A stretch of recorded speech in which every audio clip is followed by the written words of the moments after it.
Paz do Senhor a todos. Vamos começar nossa aula. Vamos abrir Apocalipse, capítulo 16.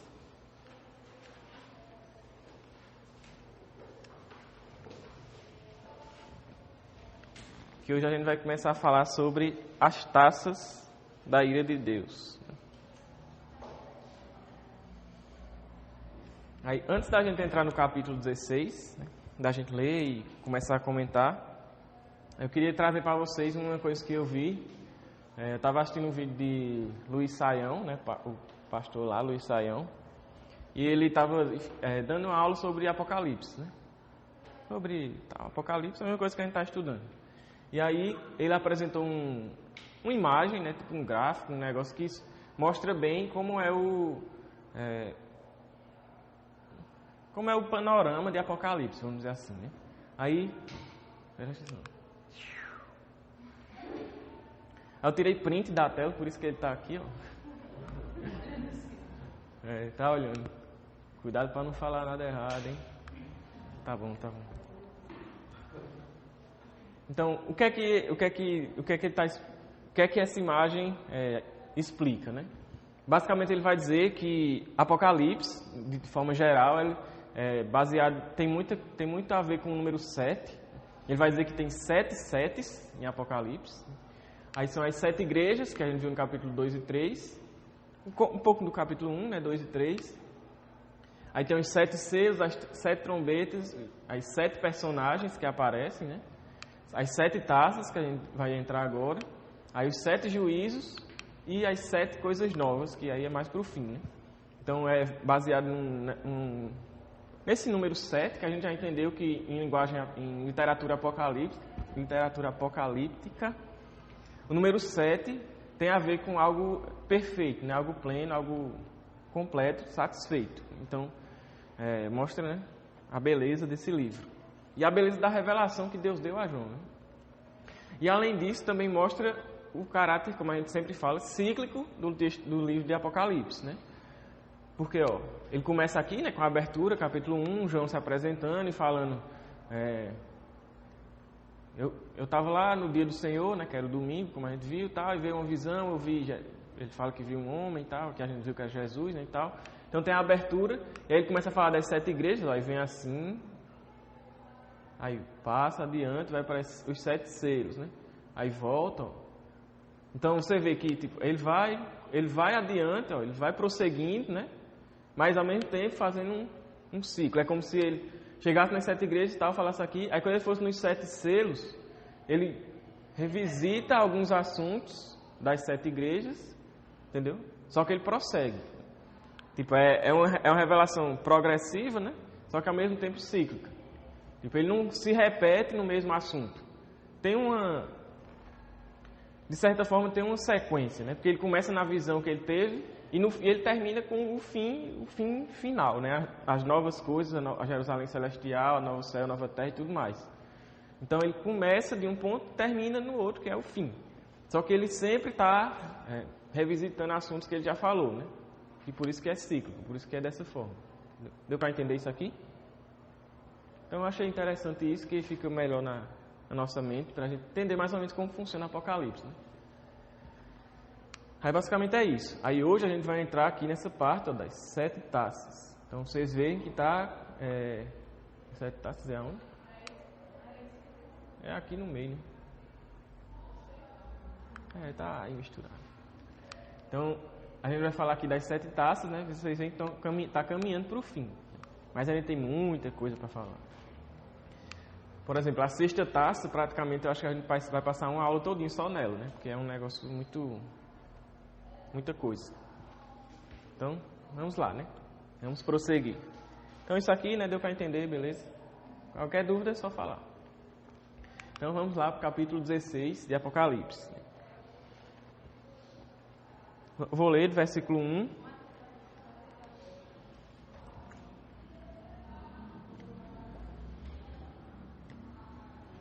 Vou ler aqui do versículo 1 até o versículo 4. E diz assim: Então ouvi uma forte voz que vinha do santuário e dizia aos 7 anjos: vão derramar sobre a terra as 7 taças da ira de Deus. O primeiro anjo foi e derramou a sua taça pela terra, e abriram-se feridas malignas e dolorosas naqueles que tinham a marca da besta e adoravam a sua imagem. O segundo anjo derramou a sua taça no mar, e este se transformou em sangue, como de um morto, e morreu toda a criatura que vivia no mar. O terceiro anjo derramou a sua taça nos rios e nas fontes, e eles se transformaram em sangue. Então a gente vai ler até aqui hoje. Vocês vão ver que essa divisão que a gente fez ficou meio assim, mas é porque, como eu disse, né? Por exemplo, a sexta taça a gente vai, praticamente, eu acredito que a gente vai passar uma aula todinha só falando dela. Aí eu tive que fazer uma divisão meio assim, para ficar tipo, mais ou menos a mesma quantidade de conteúdo nas mesmas aulas, né?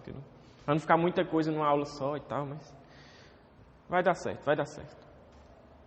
Então, o que é que fala aqui em Apocalipse capítulo 16, né, o texto que a gente acabou de ler, versículo 1 ao 4.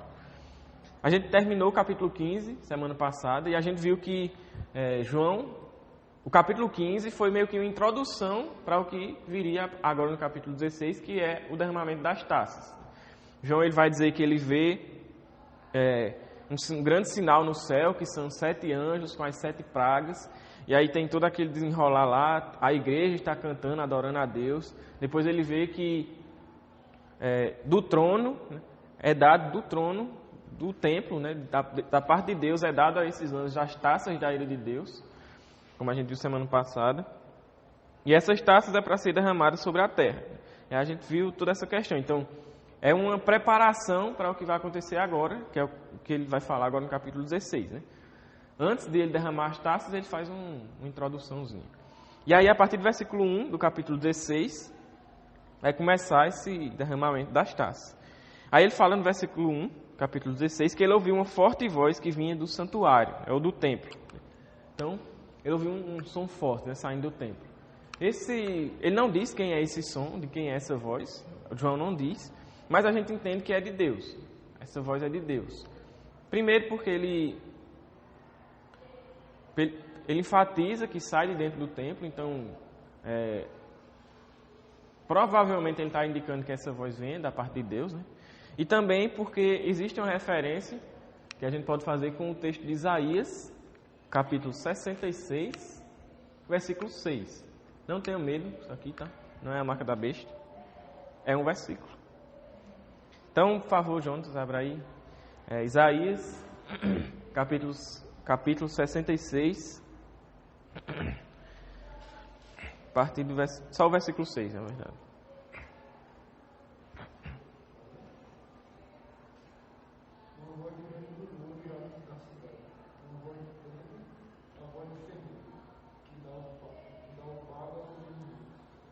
Então, Isaías está profetizando justamente sobre a questão de Deus trazer, como tem na versão que Jonas leu, o pago aos seus inimigos, né? O juízo aos inimigos de Deus. Então, Deus vai anunciar esse juízo. E aí ele diz que esse juízo vem como uma voz que sai do templo, né? Então, pode ser que tenha a ver com isso aí. Então, essa voz que sai do templo, lá em Isaías ele deixa claro que é da parte de Deus.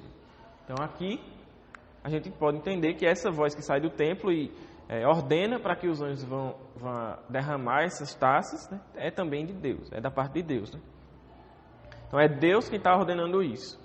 Chegou a hora, como a gente viu semana passada, ele está preparando esse ambiente, né, para chegar ao juízo final. As taças são juízo, vamos dizer assim, pleno, né, final. E nesse momento não tem mais arrependimento, não tem mais o que fazer.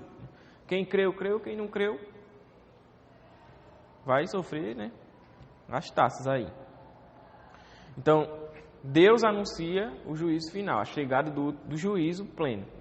E aí a gente vê que esses juízos das taças, eles têm vamos dizer assim, relação e até tem muito a ver também com o que a gente viu das trombetas. E também dos selos, né? A gente vai ver, tipo, a linguagem é muito parecida e até, vamos dizer assim, eles relembram também as pragas lá do Êxodo. Algumas das pragas lá do Êxodo, como a gente viu também quando a gente falou dos selos e das trombetas, né? tinha referência às pragas lá do Êxodo, lá do Egito, né, que Deus deu sobre o povo do Egito. Então, existe essa semelhança. Só que, como a gente já falou várias vezes, o juízo dos selos e das trombetas que Deus derrama sobre a terra, né, ele é parcial. João ele faz questão de dizer lá, 1/4 da terra, 1/4 da população, ou sei lá o que, foi atingido. 1/3 dos mares foi atingido. Então, com isso, ele está indicando que é um juízo parcial. É algo parcial, né? É uma coisa que não é o final ainda, não é o... Diga. E também, os dois primeiros juízos, eles englobam crenças e descrenças. Pode ser que sim.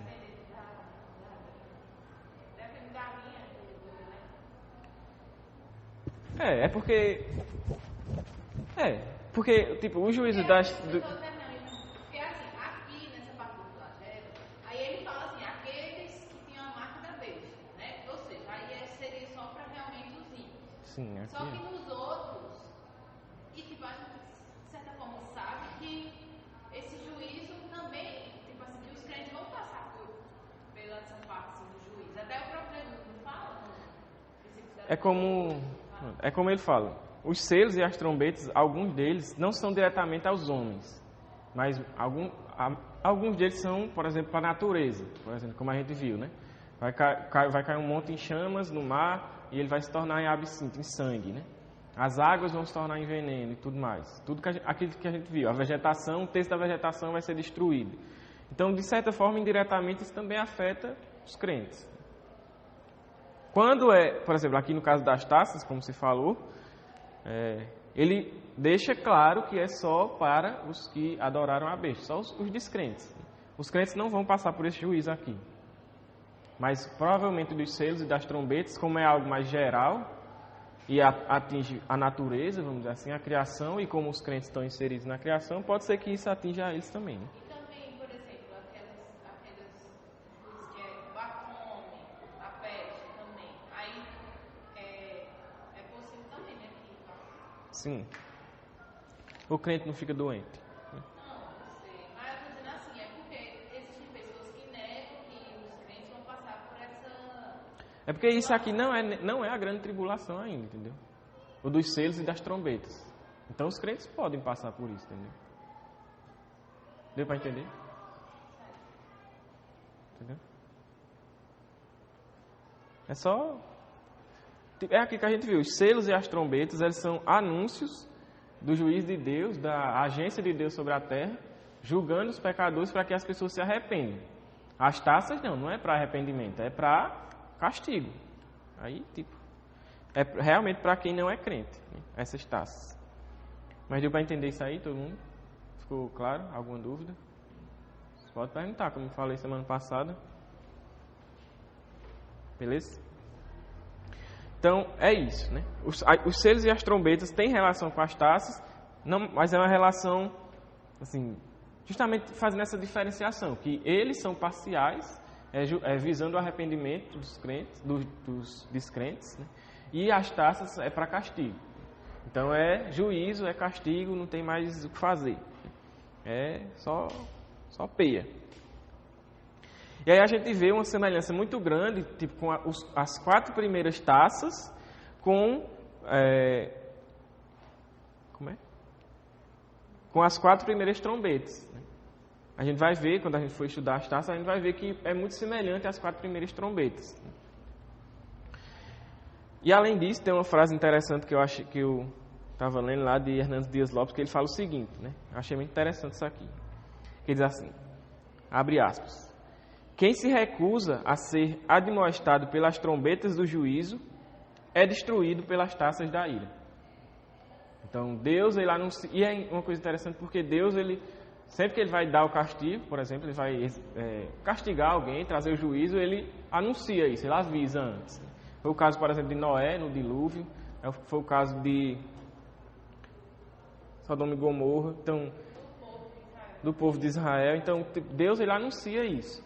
E os selos e as trombetas são como esse anúncio, para que as pessoas vejam isso e se arrependam. Aquilo que a gente já falou.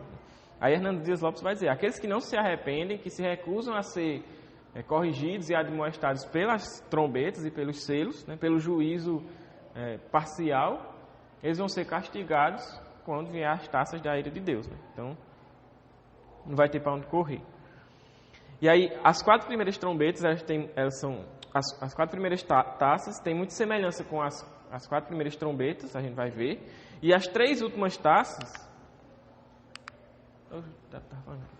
Então, juízo completo, né, não parcial. Aí, as 4 primeiras taças têm muito a ver, né, como eu falei, com as 4 primeiras trombetas. Tem a relação com as pragas do Egito, como a gente vai falar daqui a pouco. E as 3 últimas taças, né, que são 7, então 4, mais 3, 7. Elas vêm trazer... como eu coloquei aqui, elas vão conduzir ao final, elas vão conduzir ao fim, elas vão trazer realmente, como é a palavra? Elas vão apontar, não é apontar, é tipo, elas vão realmente conduzir, porque eu não queria falar conduzir, mas elas vão realmente conduzir ao fim, ao ponto final. A gente vai ver a preparação de tudo que vai acontecer na quinta, na sexta e na sétima taça, mas basicamente na sexta taça é as nações se reunindo para a grande guerra, que vai falar em Apocalipse, capítulo 20. É a sexta taça, que ele vai explicar melhor lá em Apocalipse, capítulo 20. Né? É as nações se reunindo para guerrear contra Deus e contra o povo de Deus e tal. E a sétima taça é Deus, é a teofania, né? Deus agindo, é o fim. Vai vir trovões, vai vir terremoto, vai vir, né? O fim realmente. É aqui a sétima taça. É o anúncio, vamos dizer assim, visível e chegado do fim. É o fim chegando e acabou-se. Então a gente tem essa distribuição, vamos dizer assim, das taças, né? E é muito semelhante ao que a gente viu, por exemplo, na questão dos selos e também das trombetas, porque ele faz uma divisão de tipo 4. Ele fala 4 primeiro, aí depois essas 4 têm relação entre si e depois ele traz mais 3, né? Tem essa divisão de 4, 3. Aqui também. Aí por isso que eu disse que a divisão que a gente fez aqui foi um pouco estranha, porque a gente vai falar só sobre 3 primeiro hoje, né? Mas por quê? Como eu falei, porque para o assunto ficar direitinho, né? Se der para a gente continuar, a gente continua, mas eu acredito que vai dar só até a terceira. Aí ele vai... E também, tipo, antes da quarta taça, ele vai trazer um hino, né, que eles vão cantar um hino no versículo 5 e 6. Né? Aí é bom a gente separar esse hino para ver, tipo, separadamente. Separadamente. Então, por isso que a divisão da gente aqui ficou meio assim, mas vai dar certo. Amém? Então, até isso aqui dá tudo bem? Todo mundo entendeu isso aqui? Então, vamos prosseguir. Versículo 1 é ordenado, Deus ordena, a forte voz que sai do templo ordena para que os anjos façam o quê? Ele fala, na NVI ele traduz como derramar, né? Mas é a mesma ideia, é tipo despejar, derramar. E pegar, se você imaginar uma taça com algum líquido dentro, que seria a ira de Deus, vamos dizer assim, é derramar aquilo. E aí é derramar isso sobre a terra, as 7 taças da ira de Deus. É interessante porque o verbo despejar ou derramar, na Septuaginta, quem lembra o que é Septuaginta aí? Como? Isso aí, cara. É a tradução do Antigo Testamento para o grego. Era em hebraico e eles traduziram para o grego. Só vocês lembrar, foram lembra o quê? 7, né? Mais ou menos. Foram 70 pessoas que fizeram isso aí, essa tradução, por isso que é chamado esse nome aí. Então, esse verbo, né, Septuaginta, que é a tradução do hebraico para o grego, é o mesmo verbo aqui, despejar, é o mesmo verbo que é usado em Apocalipse, é usado na Septuaginta, nos textos lá de Êxodo, do Levítico, da lei, né, da Torá, para falar sobre aquilo que a gente falou semana passada, quando era derramada ofertas de libação ou de aspersão do sangue. Geralmente é a aspersão do sangue, né, a bacia da aspersão. Aquilo que a gente falou semana passada. Então, esse verbo, só que lá a gente estava se referindo às taças, né? A bacia em si, que era a mesma palavra que João usou em Apocalipse, era a mesma palavra que era usada no Antigo Testamento, grego. E aqui, a mesma palavra que é usada aqui em Apocalipse, que João fala para despejar, era usada lá no Antigo Testamento para essa questão das ofertas, tanto de libação quanto de aspersão do sangue. Aí o que é que isso tem a ver? Porque lá no capítulo 15, versículo 7, né? Isso, foi no versículo 7. A gente introduziu a ideia de que João estava se referindo a situação, ao contexto de justamente uma oferta, como, por exemplo, os sacerdotes faziam, né? Uma oferta de libação ou de aspersão do sangue na bacia lá. E aqui, parece que essa ideia fica mais, vamos dizer, mais forte quando João usa esse mesmo verbo, né? Parece que o que ele está mostrando aqui é que o que os anjos vão fazer, a gente viu semana passada que os anjos eles tinham um ofício sacerdotal, né? Eles estavam no templo e eles estavam com roupas que indicavam o ofício sacerdotal. E o que aparenta que eles vão fazer é justamente como se eles fossem oferecer esse sacrifício de libação e de aspersão do sangue a Deus. Como se os anjos fossem sacerdotes. Imagine, por exemplo, a cena do Antigo Testamento, né, os sacerdotes fazendo essa oferta. E a oferta de libação é uma oferta que você dá de um líquido. Pode ser sangue, pode ser vinho, às vezes até vinagre, se eu não me engano. Enquanto você dá uma oferta de líquido, né? Tem lá no Antigo Testamento. Então, a oferta de libação é isso. E aí, imagine a cena, né? Você está os sacerdotes lá oferecendo uma oferta, um sacrifício de libação a Deus, algum líquido lá que eles vão usar. Então, é como se fosse a mesma coisa, só que aqui é os anjos fazendo isso, e o derramar que eles estão fazendo, derramar das taças da ira de Deus, é como se fosse esse sacrifício que é oferecido a Deus, nesse molde de um sacrifício de oferta de libação e tal. Então você vê que até o derramar da ira de Deus é aquilo que a gente falou também em aulas passadas. O derramar da ira de Deus é como se fosse uma adoração ao próprio Deus. É como se Deus ele estivesse sendo adorado nisso. E a gente entendeu que sim, ele está. É aquilo que a gente falou também nas últimas aulas, né, que todos adorarão a Deus, todos temerão a Deus. Uns por bem, como a gente fala, e outros por mal, né?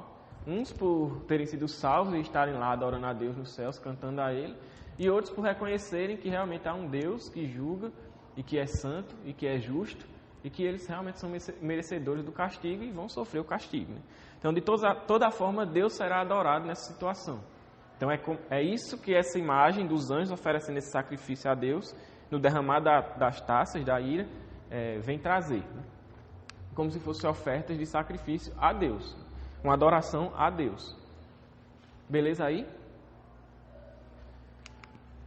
E aí começa, né, o derramar das taças. Ele chega no versículo 2 e ele vai dizer o seguinte: o primeiro anjo foi e derramou a sua taça pela terra. O verbo é o mesmo aqui, né? Então é sempre a mesma ideia.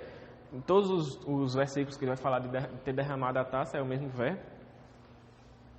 Então ele vai chegar e vai dizer que o primeiro anjo saiu, apareceu, né? Tal, e apareceu não estava lá com a taça, tal, mas ele foi ordenado para ele e ele foi e derramou a taça da ira de Deus, a primeira. E aí quando ele fala que isso foi derramado, ele diz o seguinte: abriram-se feridas malignas e dolorosas naqueles que tinham a marca da besta e adoravam a sua imagem. Então é aquilo que a gente falou, a gente precisa entender que as taças não afetarão os crentes. Por isso que João, ele fala, antes de falar das taças e fazer essa introdução para o juízo de Deus das taças, né, ele vai falar sobre as duas colheitas, que é a colheita lá no capítulo 14, que ele vai pegar os ímpios e vai levar para o lagar de Deus para ser pisado. Esse pisar no lagar da ira de Deus é o que ele vai falar agora das taças, né? E os crentes eles vão ser separados, né? É como a primeira colheita é dos crentes que vão ser separados, eles não vão sofrer isso. E é como ele fala também no capítulo 15, que os crentes, a igreja, né, aqueles que foram, que não se dobraram diante do anticristo, eles vão estar louvando a Deus, né? No capítulo 15, quando ele fala, a partir do versículo 3, eles vão estar louvando e adorando a Deus. Então eles não vão sofrer esse juízo. Nós, crentes, não vamos sofrer isso. Isso é separado para aqueles que não são crentes, que se dobraram diante da besta, adoraram o anticristo e receberam a marca da besta. E aí, é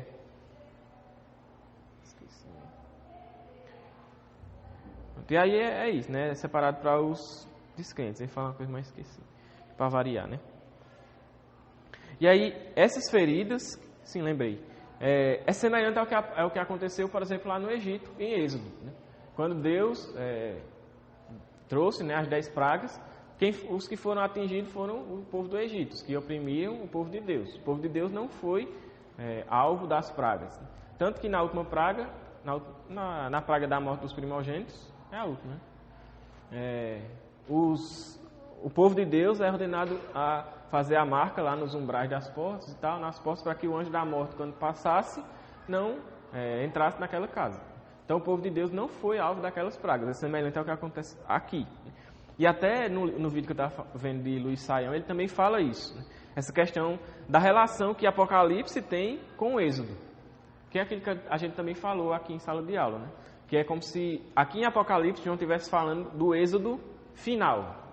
Tipo, o momento de libertação final do povo de Deus, quando eles vão sair da opressão, né, do mundo, vamos dizer assim, vão ser libertos, e quando o juízo de Deus virá sobre os ímpios. É como se fosse o êxodo final, né? Eu achei muito interessante isso. E aí ele vai começar a falar, né, da primeira taça. Ele diz que quando a taça foi derramada, abriram-se feridas. Feridas, assim.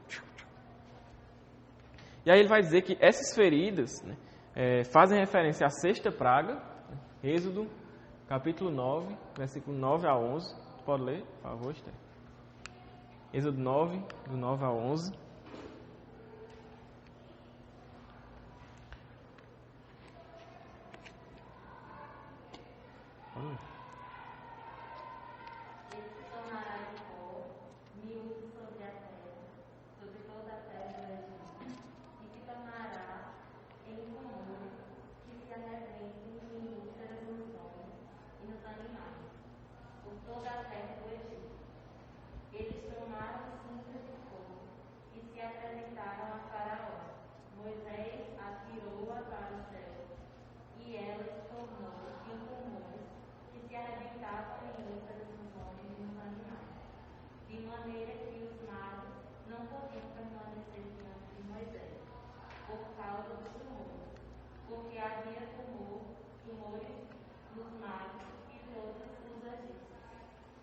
Então, por que é semelhante? Né? Pelo fato de haver feridas, e também porque a palavra que no grego é usada para traduzir como feridas, também pode ser faz referência a justamente úlceras, essa questão dessas úlceras, que foi o que apareceu lá, né, no povo do Egito, lá, né, na sexta praga. Então, como eu falei, né, as taças aqui elas fazem também relação às pragas lá do Egito, da mesma forma como os selos e as trombetas também apontavam para lá. Então, essas feridas têm muita semelhança com a questão da sexta praga, né? Eram úlceras que apareciam na pele da galera lá, do povo do mal. E aí João ele vai dizer, né, que essas feridas, essas úlceras que apareciam, elas eram malignas e dolorosas, né? Dependendo da tradução que você está usando, pode ser diferente, mas a ideia é essa, que elas são malignas e dolorosas. E quando você vai ver no grego em si, parece que é uma redundância aqui. Essa primeira palavra aqui, você pode traduzir ela como mal, algo mal, e a segunda palavra também é algo mal, é uma coisa ruim. Então é como se ele vai dizendo que essas feridas que fossem aparecer, elas fossem más e más. Ruim e ruim. Só que existe uma diferença, né? Por isso ele não ia falar duas coisas igual, né? Qual é a diferença? A primeira é que é algo intrínseco, é algo, vamos dizer assim, é algo como se fosse no interior, vamos dizer assim, da ferida, né? É como se fosse assim. Imagine, por exemplo, uma fruta. Imagina uma fruta, sei lá, uma maçã. Aí a maçã ela está podre por dentro, mas por fora você não vê, né? Ela está preta por dentro. Você morde e você vê aquele negócio preto assim. Então ela está podre por dentro, só que você não vê por fora. Então é como se fosse nesse sentido, né? Algo que está por dentro. É intrínseco àquilo. Não foi algo afligido a maçã. A maçã apodreceu por dentro. Agora, se você pegar a maçã e dar uma pancada, ela vai ficar com uma mancha, ou tipo, vai ficar ruim naquela parte que você bateu, né? Então é como se fosse o segundo aqui. Como se fosse algo, o efeito dessa coisa, né? Então a ideia é que as feridas, elas eram malignas por si só. Não tem, por exemplo, a questão de tumores, né? Como fala lá. Não tem tumores que são, né, benignos e malignos, né? Então é como se esses tumores eles fossem realmente malignos. Por si só eles são maus, eles são ruins, são malignos. E além disso, o efeito deles é que eles são dolorosos. Eles causam dor e eles causam desconforto. O autor lá do comentário, que a gente, Grant Osborne, ele vai dizer que é como se o seu corpo inteiro tivesse coberto de feridas, né, que é a ideia, que é semelhante ao que aconteceu lá com Jó. Jó capítulo 2. A gente não vai ler porque é o capítulo todo, porque ele vai descrever essa parte, mas é lá que aconteceu lá com Jó. Aí ele dá assim, imagine o seu corpo todo, o comentarista, né, ele diz, imagine o seu corpo todo coberto por, como é o nome? Furúnculo. É tipo essa a ideia, né? Quem já teve furúnculo sabe como é ruim, né? Infelizmente eu já tive. É muito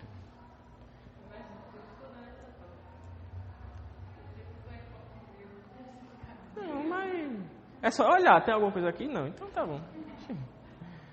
Tipo, é ruim até para você sentar em algum lugar, né? Então, a ideia dessas feridas é como se eles não tivessem, tipo, além de eles estarem com feridas no corpo, que por si só elas são malignas, elas causam mal, além disso, essas feridas elas são dolorosas, doem, e além disso, elas trazem desconforto, no sentido de que, por exemplo, ele não pode nem, vamos dizer assim, sentar para descansar, porque vai estar coberto de feridas e, por exemplo, quem já teve um furúnculo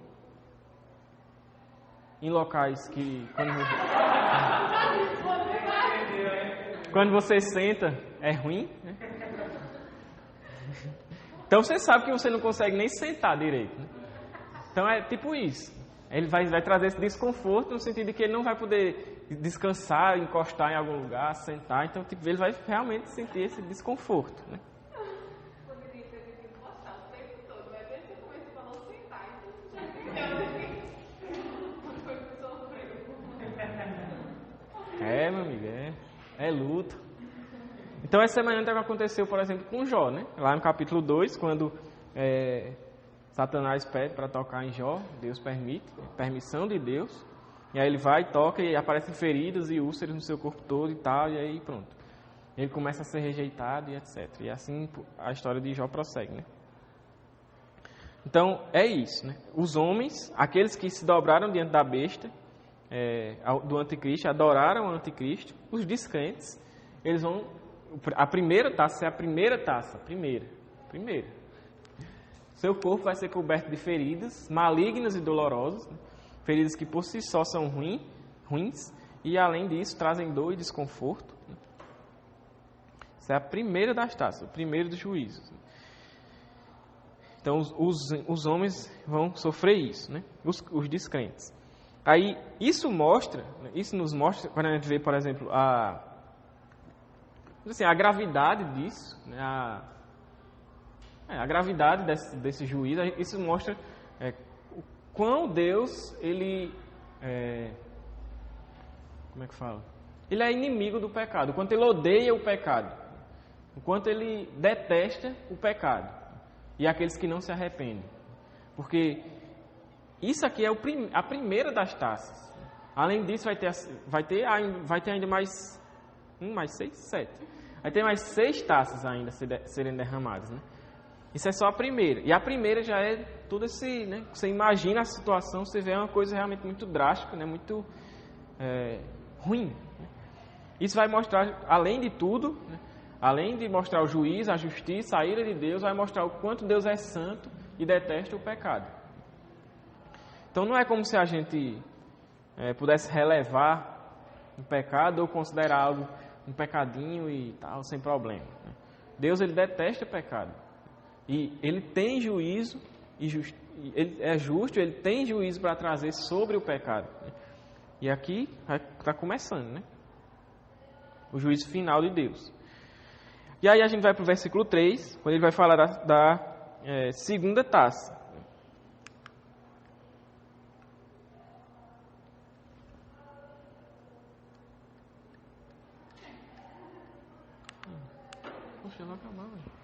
Quando ele vai falar da segunda taça. Isso.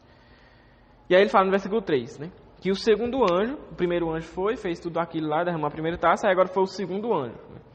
O segundo anjo derramou a sua taça no mar, e este se transformou em sangue como de um morto. A água do mar se transformou em sangue, como o sangue de um morto, né? De alguém que já havia morrido. E aí ele vai dizer que morreu toda a criatura que vivia no mar, Só isso. Morreu toda a criatura que vivia no mar. Aí, essa segunda taça, né, ela tem relação com aquela trombeta lá. Qual foi a trombeta que... A segunda trombeta também, né, em que um monte cai no mar e torna as águas do mar em sangue. Aí ele vai dizer 1/3 dos animais e das criaturas do mar morreram. Né. Também ele vai falar que isso atingiu os navios, né, lá nas trombetas. Então é semelhante aqui, só que lá, como a gente falou, lá era parcial, foi algo parcial, e aqui é o juízo final, pleno de Deus. Né? Como ele fala, são as últimas taças, as últimas pragas, é o juízo final. Então o mar se torna em sangue. O mar se tornar em sangue, a ideia disso é como ele vai falar, né? É algo que se torna infrutífero não, que o mar não dá fruto, mas não tem vida. Tem uma palavra para esqueci. Mas tem outra palavra.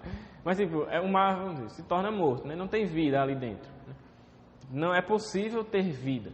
O mar é sangue, se torna em sangue. Então as criaturas do mar vão morrer, né? Os peixes e tudo mais vão morrer. E aí isso vai afetar. Isso, aí, poxa, o que é que tem a ver? Só o mar vai sofrer por causa disso? Não. O que é que isso afeta, né? Por exemplo, a gente sabe que nessa época muito do que se fazia nas regiões, né, que tinha mar e tudo mais, até na região lá de Jerusalém, etc., Galiléia, por ali, tinha muito com pescaria, né? Eles mexiam muito com questão de pescaria. Então não vai ser possível mais pescar, não vai ter mais vida nos mares, os peixes vão morrer, as criaturas do mar vão morrer, os peixes, tudo. E além disso, a civilização romana, Roma, no geral, mas tipo, a capital, né, Roma, a capital do Império, que é Roma, ela fica situada tipo, na parte sul da Itália. Quem lembra como é a Itália? É como se fosse uma bota, né? Aquela bota assim. O mapa da Itália, como se fosse uma bota. Aí Roma fica na parte sul, que é perto do mar. Então, grande parte da civilização romana era baseada em comércio marítimo, em navegações, coisas de navio, realmente comércio marítimo, né? Eles mandavam navios para fazer comércio e tal. Até porque, tipo, como eles se localizavam no sul, tipo, eles meio, vamos dizer assim, né? A única opção que eles tinham de comércio que não fosse marítimo era para cima, né? Então, tipo, era meio limitado esse comércio que não fosse marítimo. Já no comércio marítimo eles se espalhavam pelo mundo todo e para onde quisesse. Então, muito da civilização romana era baseado nisso, né? Em comércio marítimo e nessas coisas que são relacionadas a navios e navegação. Então, quando você atinge o mar, você atingir o mar dessa forma, você tornar o mar inavegável e até sem vida, né? Você traz um grande impacto também na civilização romana. É o que a gente vai ver também, se não me engano, é capítulo 18, lá de Apocalipse, quando ele for falar, acho que, se não me engano, ele está falando da Grande Babilônia novamente. E aí ele vai dizer o impacto justamente nessa questão da sociedade, nessa questão da sociedade no geral, né, econômica e tudo que envolve a sociedade, social. Então, o impacto nessa questão. Então, também existe um impacto nisso. E é interessante porque, se a gente for lembrar, né, no capítulo 13, ele vai dizer que os que adoraram a besta, né, os que se dobraram diante da besta, eles recebem a marca da besta e com essa marca que eles vão receber, eles conseguem comprar e vender, né? Realizar o comércio. E os crentes que não vão receber, porque não vão adorar a besta, não vão ter essa marca da besta, então, consequentemente, eles, o que a gente entende, né, o que a gente infere, é que eles não vão conseguir participar desse comércio, né? Não vão comprar e vender da forma como os outros vão. Então, é como se os crentes fossem sofrer também nessa área de comércio, tipo econômico, tipo, não vão poder comprar, vão sofrer nessa situação, né? Só que aqui, o juiz de Deus, ele traz juízo também sobre essa área, que é onde, vamos dizer assim, o povo vai se apegar, é onde o povo vai, vamos dizer assim, depositar sua esperança, sua confiança, né? Nessa questão econômica e tudo mais. Então, Deus também traz juízo nessa questão. Vocês estão depositando, é como se fosse assim, vocês estão depositando sua esperança, sua confiança nisso, né? No fato de você ter essa marca e você conseguir comer e vender e tal, né? E comprar e vender e etc. Mas isso não vale de nada. No fim das contas, isso também é aquilo que a gente fala, né? Trazendo assim para uma aplicação. Aqueles que confiam, por exemplo, em dinheiro, ou em questões monetárias, ou tipo, nos seus bens e etc., no fim das contas isso vai se acabar. Né? Isso é, como fala, a traça corrói, né? O tempo faz as coisas ficarem velhas, oxidadas. Então, dinheiro, o próprio dinheiro, no fim das contas é só um papel, só um pedaço de papel, ou um pedaço de ferro, metal, e Deus é o dono de tudo isso, né? Como Deus fala, Ele é o dono de toda prata, todo ouro. Então, no fim das contas, colocar a nossa confiança, por exemplo, nessa questão econômica, questão de dinheiro, posses, bens, etc., é aquilo que a gente sabe, não vale de nada. No fim das contas, isso é tudo passageiro. Né? Tudo isso é passageiro. Claro que também a gente não vai, né? Abandonar tudo e ficar, ei, agora eu vou... Não é assim. A Bíblia exorta a gente a trabalhar, né? Então também vamos trabalhar, né? Não vamos ser vagabundos. Mas não vamos confiar nisso, né? Não vamos confiar no dinheiro, no que a gente conquista, nos nossos bens, até porque se a gente tem algo, é Deus que nos dá, né? Então, no fim das contas, nada é nosso, tudo é graça. Então Deus também traz juízo sobre essa área, né? Essa área, vamos dizer assim, da civilização, da sociedade. Que é o que vai acontecer em decorrência do juízo que ele vai trazer. E aí vamos para o versículo 4.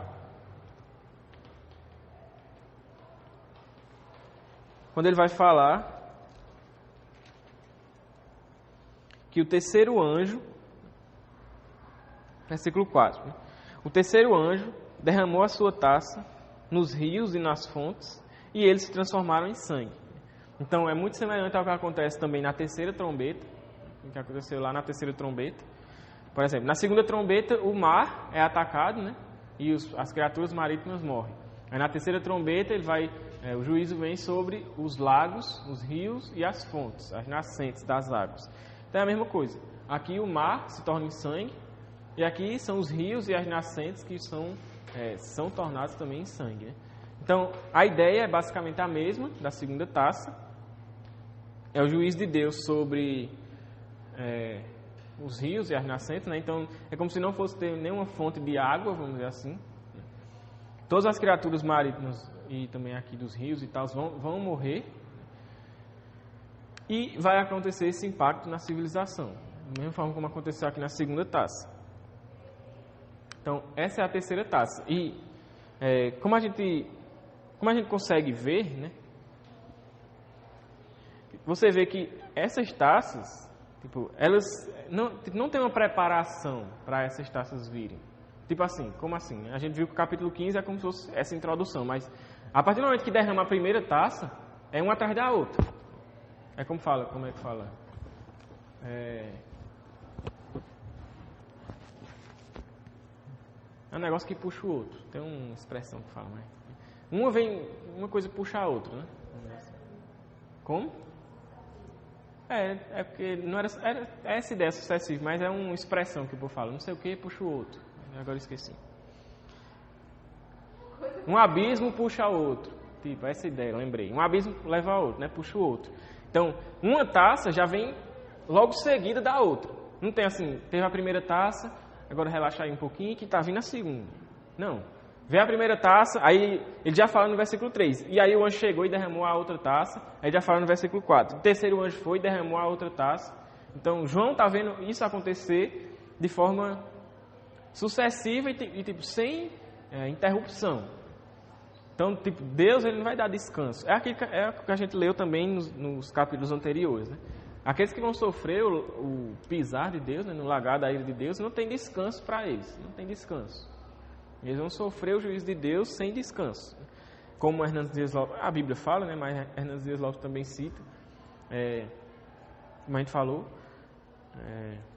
Deus, até o momento, ele derramou o seu juízo misturado com a sua misericórdia, permitindo que as pessoas se arrependessem dos seus pecados. Mas quando chegar aqui nas taças, né, vai ser, como ele fala, sem mistura. Vai ser o vinho sem mistura. Vai ser a ira de Deus ali, sem mistura, sendo derramada sobre os ímpios. E não vai ter descanso. Então, é isso que ele fala, vem falar agora, né?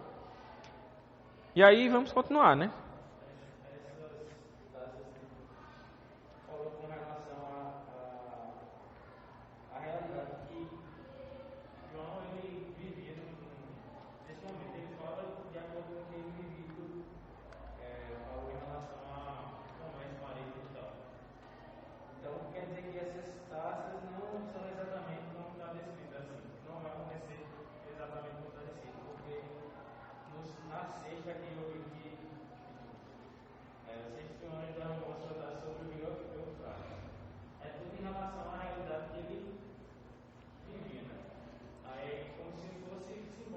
Isso. Tipo, esse terceiro slide aqui, falou aí, seguinte, iria afetar economicamente o povo e tal. Aí, na nossa realidade, Deus vai acabar com a internet, por exemplo. É tipo uma realidade que nos afeta totalmente, né? Isso, né? Tipo, assim, eu não tenho como dizer exatamente que o mar vai se tornar em sangue, literalmente, como ele fala aqui. Pode ser uma visão simbólica, justamente para trazer essa ideia que Deus vai acabar com a questão da vida e nesse sentido, né? Mas pode ser que sim também, né? Tipo, só quando chegar na hora que a gente vai ver. Só que a gente vai ver do céu, adorando a Deus. Eita, o povo lá, glória a Deus. Deu ruim. Então, tipo, a gente não tem como saber, mas a ideia é justamente essa, né? Se a gente não tem como saber literalmente, a gente pode entender o símbolo que isso vem dizer, né? Que isso vem trazer. Então, é justamente o que tu falou, vai afetar também a questão econômica. Pode ser, por exemplo, a questão, como tu falou, da internet, né? Ou, por exemplo, eu até lembrei, quando teve a greve lá dos caminhoneiros. Um caminhoneiro parou, uma classe parou, tudo parou. Então, tipo, uma coisinha é aquele que o povo fala, né? O efeito borboleta. Uma coisinha parando afeta muitas coisas, né? Então, né? Deus, Ele pode fazer aí o que Ele quiser, né? E assim, como o livro de Apocalipse é um livro profético, né? E como toda profecia tem esse aspecto, né? Do contexto atual e do que ainda vai acontecer, né? A gente vê no Antigo Testamento. Então, essas coisas que João fala têm a ver com o contexto dele lá, de Roma, de povo romano, mas também tem a ver com algo que vai acontecer, né? Aí a gente não sabe exatamente se vai ser, pode ser também que o mar não se torne sangue, mas pode ser tipo alguma coisa, sei lá, de poluição, não sei, alguma coisa que venha no mar que a criatura transforme também. E, além disso, tipo, a gente precisa entender que, por exemplo, nós estamos lendo Apocalipse aqui e a gente não está debaixo do Império Romano. Mas só que os primeiros leitores de Apocalipse, tipo, os primeiros destinatários desse livro estavam debaixo do Império Romano, né? Então, para que eles, vamos dizer assim, entendessem esse sentido de libertação e de Deus vir trazer a ira e a justiça, por isso que João ele faz essa contextualização, né, com o Império Romano. E também em outros momentos ele vai falar da Babilônia, né, ele fala do Egito, como ele fala, o rio Eufrates. Então, tem toda essa contextualização para o momento que ele vir, como Asaf falou, mas a gente entende que isso é uma profecia, né, para o futuro, futurista. Beleza? Alguma dúvida até aqui? Então vamos continuar, né? A gente ainda tem uns 15 minutos, dá para a gente entrar no versículo 5. Só que, como eu disse, eu não preparei o slide, que eu achei que ia dar até aqui, mas a gente vai falando, semana que vem a gente volta na parte do versículo 5. Aí ele vai dizer o seguinte, né, versículo 5. Então, ouvi o anjo, que tem autoridade sobre as águas, dizer: Tu és justo, tu, o santo, que és e que eras, porque julgaste essas coisas. Então, no versículo 5, o que é que João ele vai trazer, né, da visão que ele tem? Ele diz que o anjo, né, algum anjo, e ele especifica, ele diz que é o anjo que tem autoridade sobre as águas, né? Lembrem que a gente falou numa aula que ele fala sobre o anjo que tem autoridade sobre o fogo, né? Eles tinham um entendimento, principalmente os judeus, de que tinham anjos que, como ele fala, tinham autoridade e comandavam os elementos da natureza, né? A gente falou do Avatar lá e tal. Então, é como se ele estivesse se referindo, por exemplo, né, trazendo essa ideia judaica, da tradição judaica, para se referir a um anjo, ao anjo que tem autoridade sobre as águas, né, que tem poder sobre as águas. Então, esse anjo, ele escuta esse anjo falando. E esse anjo ele vai iniciar um canto, um hino. Né? E nesse hino, que vai do versículo 5 até o 7, basicamente o assunto, tipo, o tema desse hino que ele vai falar, tipo, o tema central, né? É como se ele fosse, não é justificar, mas eu vou falar justificar, é como se ele fosse justificar, né, o juízo de Deus, como se ele fosse dizer o motivo pelo qual Deus está julgando, e que é um motivo justo. Porque se a gente for ler, ele vai dizer, Deus, tu és justo, tu és santo, porque julgaste essas coisas. Aí, versículo 6. Porque eles derramaram o sangue dos teus santos e dos profetas. Então, tu lhes deste de beber o sangue como eles merecem. Né? Então, ele está dizendo, o Senhor é justo e está julgando eles de forma justa, porque eles merecem esse julgamento. Eles derramaram o sangue dos santos, dos profetas. Então, ele está exaltando a justiça de Deus e mostrando que esse juízo que Deus está trazendo é um juízo justo. É interessante ele trazer isso assim no meio dessa questão do juízo, porque tipo, é uma coisa que você pensa, não sei se outras pessoas pensam, mas eu pensei. Tipo assim, quando a gente vê a gravidade do juízo de Deus, né? Tipo assim, essa questão de perigo, uma coisa que vai atingir a natureza, a humanidade e tudo mais, você fica assim, meu Deus, sei lá, fica na sua cabeça, né? Porque você às vezes tem essa imagem do Deus amoroso e tudo mais, e você fica, como é que Deus vai fazer isso com as pessoas, assim, uma coisa tão... Só que aí quando a gente olha para realmente a justiça de Deus e para o pecado deles, né? E até essa questão que ele fala, que eles derramaram o sangue dos santos e dos profetas, né? Como isso acontece, martirizar os crentes, então você entende de fato, né? A justiça de Deus, né? Em fazer essas coisas. Mas gera esse questionamento assim, né? É uma coisa bem impactante, né? Se até nos evangelhos, quando você está ali nos evangelhos, você vê. Jesus, tem uma parábola que Jesus fala lá, que é o Senhor do campo, né? Tem o Senhor do campo. Aí tem o cara lá que é o Senhor do campo, lá e tal. E aí ele deixa os seus servos para cuidarem do campo. Deixa algumas pessoas cuidando do campo, né? E sai. Vai para algum lugar. E aí ele, de vez em quando, ele vai mandando os seus servos para ir lá no campo, tipo, supervisionar e tal, e falar para as pessoas que estão cuidando lá. E aí as pessoas que estão cuidando, pegam e falam, não, o nosso servo vai demorar, ou sei lá, ele nos abandonou, algo do tipo, e vão e matam os servos que o senhor do campo manda. Aí, de novo, o senhor do campo, né, vai e faz a mesma coisa, manda servos, o povo lá do campo vai e mata os servos que ele manda. Aí o senhor do campo pega e faz. Eles não ouviram os meus servos que eu mandei, então agora eu vou mandar meu filho. Talvez se eu mandar meu filho, eles vão ouvir. Aí o que acontece quando o filho chega lá? O povo vai e mata o filho. Então, e aí você vê, por exemplo, a descrição da morte de Cristo. Como Jesus foi morto. Então você vê, Jesus fez o quê? Jesus fez o quê? De ruim, de errado? De nada. Nada. Ele só fez o bem para as pessoas. E ele confrontou os hipócritas, que eram os que realmente estavam errados. Então, aí Jesus vai e faz tudo isso. Aí ele é entregue, né, a Roma por parte dos judeus. Ele é capturado, traído por um dos seus apóstolos. Aí ele é entregue a Roma. Tanto que quando Pilatos vai conversar com ele, Pilatos diz, não vejo culpa nesse homem. Para que eu vou condenar esse homem? Ele fez o quê? Ele não tem culpa. Aí Pilatos vai, lava as mãos dele, né, para dizer que não tem culpa sobre Jesus, sobre a morte de Jesus. E aí ele pergunta ao povo, o que é que vocês querem que eu faça? Crucificam, liberta Barrabás e crucifica ele. Aí Pilatos fala, né, lavo minhas mãos, o sangue desse homem não está sobre mim. Aí o que é que o povo fala? Isso é o que para mim é, tipo, o povo fala, beleza, é parafraseando, né, o sangue dele não está sobre suas mãos, beleza, mas que o sangue dele esteja sobre nossas cabeças. Ele fala assim, então é tipo assim, coloca a culpa da morte dele em mim, pode botar a culpa da morte dele em mim, não estou nem aí, eu quero que ele morra mesmo, como se ele estivesse dizendo isso.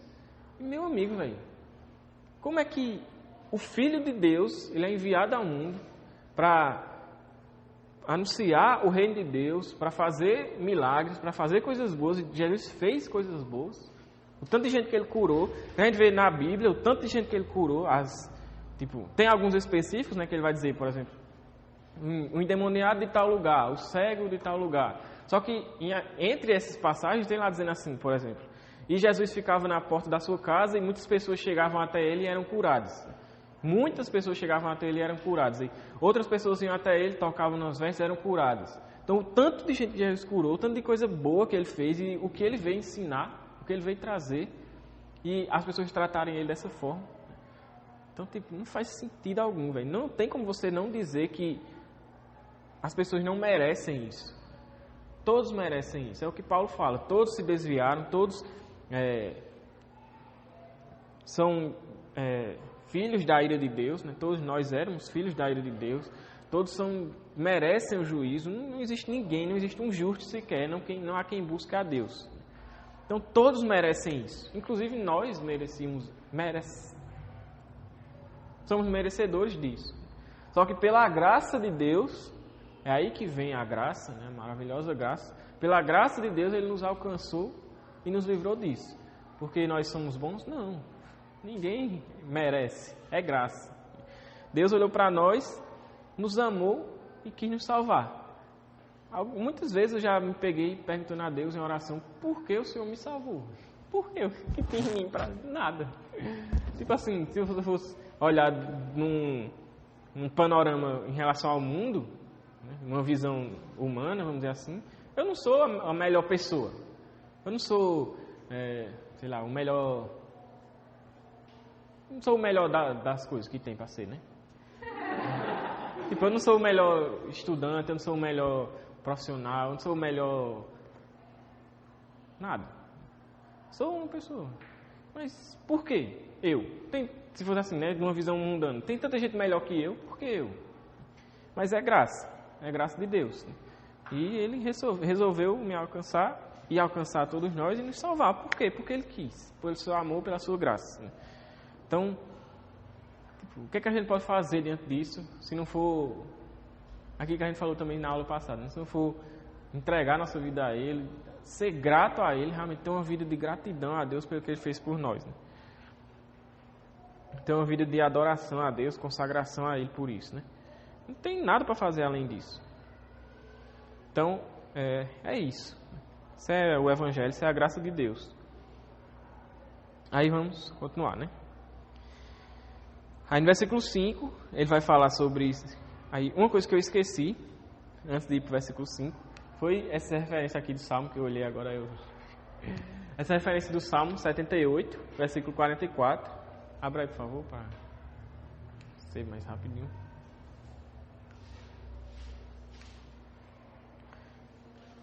Que é o Salmo que pode ter sido, né, vamos dizer assim, a referência que João tomou para falar dessa parte, né? Converteu em sangue os rios deles, para que das suas correntes não bebessem.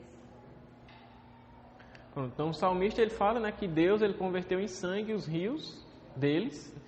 Se eu não me engano, ele está falando sobre o êxodo. Esse salmo, se eu não me engano, ele está tratando sobre a questão do êxodo lá do Egito. E aí ele vai falar isso, né, que foi isso que aconteceu, os rios se tornaram em sangue para que eles não bebessem daquelas águas e também já que não tivesse vida lá, né? Então é essa mesma ideia aqui. Então você vê, né, que Deus derramando juízo tem muito a ver com o êxodo, né? Sempre essa relação com o êxodo. Aí vamos continuar, né, onde a gente estava.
Exatamente.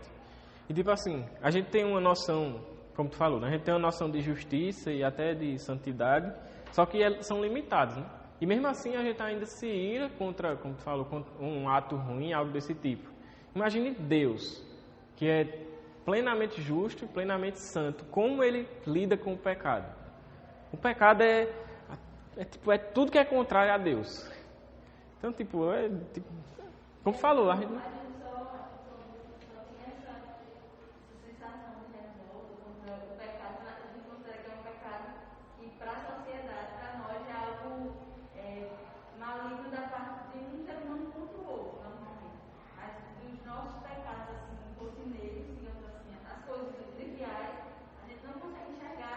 como algo que serve tanto a Deus, sendo que não serve, porque Deus é santo e Ele não tolera esse tipo.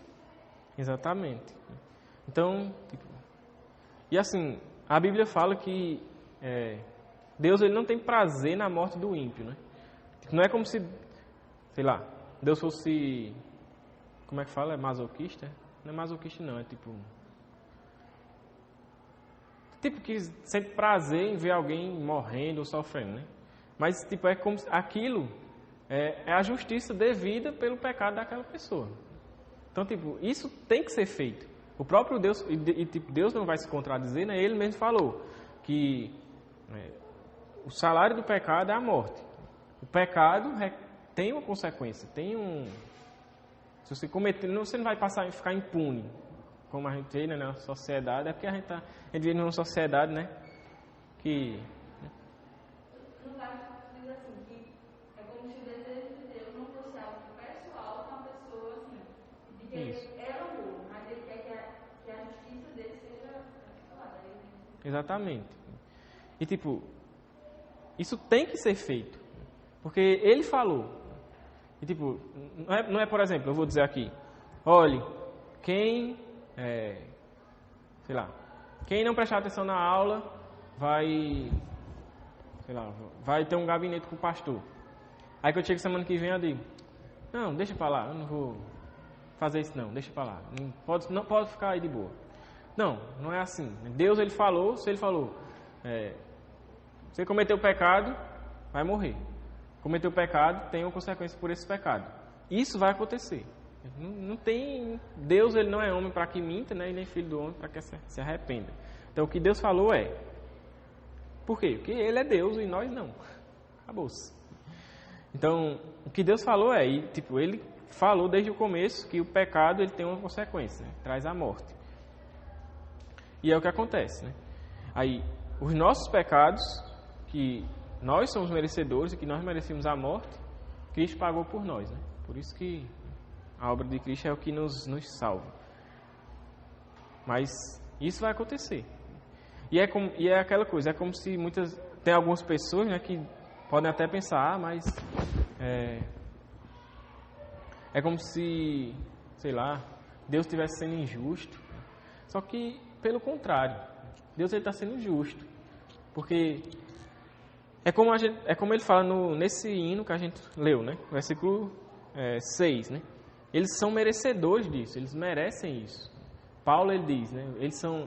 Nós éramos, né? E falando quando eles eram sem Cristo, eles são filhos da ira.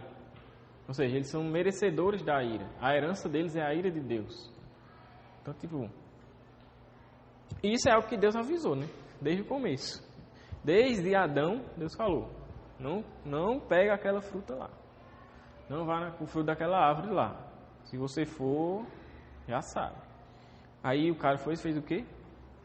Desobedeceu, né? Então não é como se Deus não tivesse avisado, não é como se Deus não, sei lá, fosse deixar para lá, né? E é como o anjo fala, ele é justo ao fazer isso, né? Ao julgar, ao trazer esse juízo. Ele é justo. Injusto ele seria se não trouxesse o juízo. Mas pelo fato de ele trazer, ele é justo. Deu para entender aí? Aí... Se a gente visse, como a gente só tem senso de justiça, quando é algo mais grave, né, assim vamos dizer, aí se a gente visse, por exemplo, como a gente vê, né, às vezes uma pessoa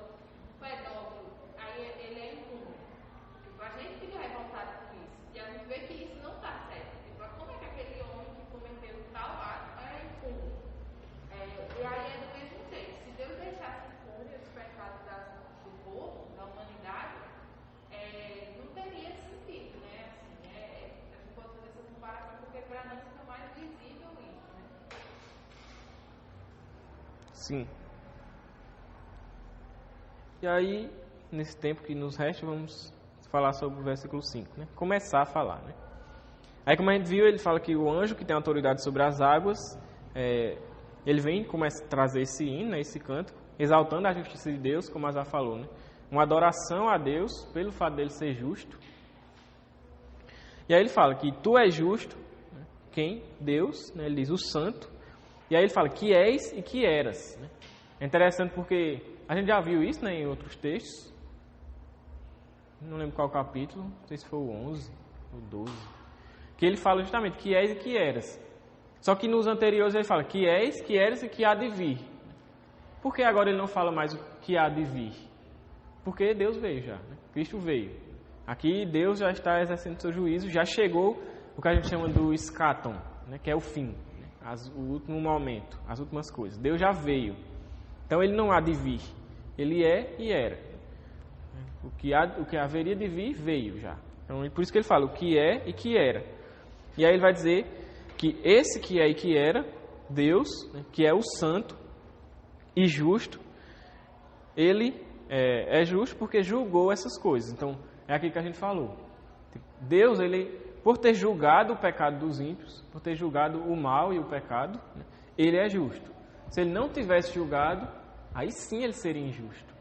Mas ele julgou, ele exerceu sua justiça nesse momento. Então, ele é justo por isso.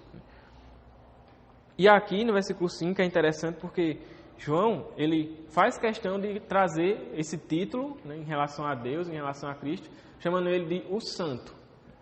Justamente para trazer a ideia dessa separação total em relação ao pecado. Então, e é aquilo que a gente estava falando, né? Como Deus lida com o pecado. Deus que é totalmente santo, como ele lida com o pecado.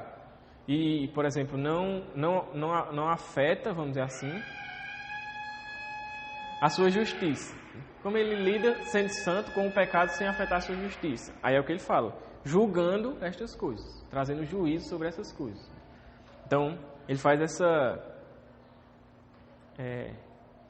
relação, né, de Deus como sendo o santo, separado do pecado, puro, imaculado, julgando o pecado, e por isso a sua justiça é exaltada. Amém? Então, já que tocou, a gente encerra, né? 10h45. E aí, semana que vem a gente continua, a partir do versículo 5, até, acho que até a quinta taça, que é até o versículo 10 e 11, acredito. Amém? Então, valeu, galera. Tchau. Até a próxima. Deixa o like, compartilha, comenta.